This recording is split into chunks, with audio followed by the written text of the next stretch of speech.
Because what happens is that this solid sense of self that they've used to navigate through their lives, that they've assumed to be solid, suddenly shows itself to be full of holes. And they realize how self-created their sense of self actually is.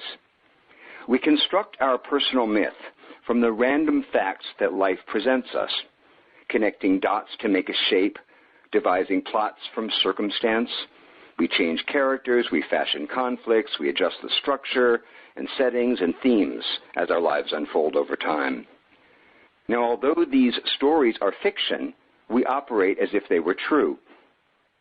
We are Homo narrans, the storytelling ape, the only species that survives by creating a conceptualized self, the character I, apart from the flesh and blood creature it is. This is how we brave existence on a mysterious planet. To cope with mystery, we create story. Having no idea who we are, where we came from, where we're going, or what life means, we adapt by giving names to things and pretending that the names and the stories are real.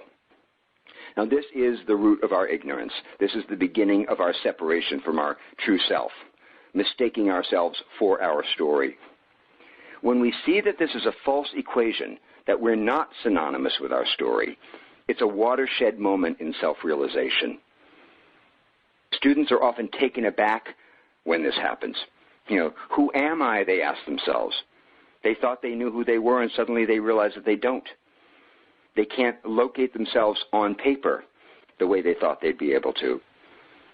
Now, this question is their initiation into the life of self-inquiry. This is the beginning of freedom.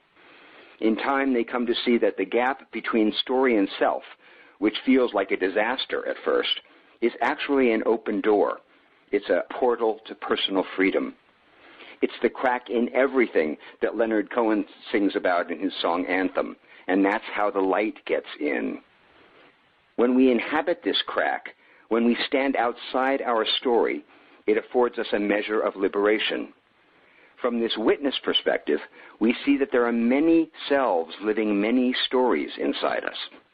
Now, this is a radical idea for folks who think that there's this monolithic self, to realize that actually there are many, many characters doing many different things for many different reasons, telling many different stories. We'd like to think of ourselves as having a consistent personality across time and space, but that's not the case. No one's the same at work as they are at home, or in bed with their lover, or shopping at Macy's, or sitting in church, or at Mardi Gras, drinking on Bourbon Street. We are very different people doing these very different things.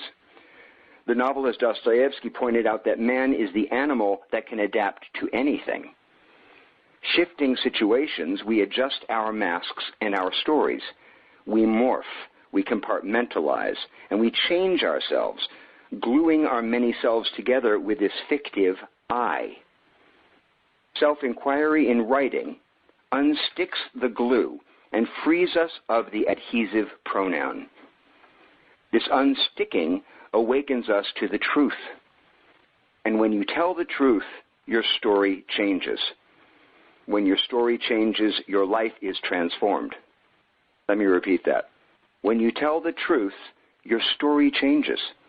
When your story changes, the minute there's a space between you and this narrative you've been repeating ad nauseum your whole life, it changes your life. Your life is transformed. As you tell the truth and question your fiction, you come to realize that who you actually are, beyond body and name and labels and story, is so much greater than you can possibly fathom. Instead of being an ego-bound self, this little tenuous amalgamation of fears and beliefs and memories, we are in fact mysterious entities powerful beyond imagination. The solid world we see around us and imagine to be all there is turns out to be an illusion too. As quantum physicists tell us, it's an ever-evolving quantum field. It's alive with potential and dimension and possibilities that elude us until we begin to awaken from our trance of smallness. We know this from moments of enlightened stillness and solitude, as well as from the testimonies of transpersonal psychologists, physicists, and mystics of various traditions, whose experience and knowledge of this great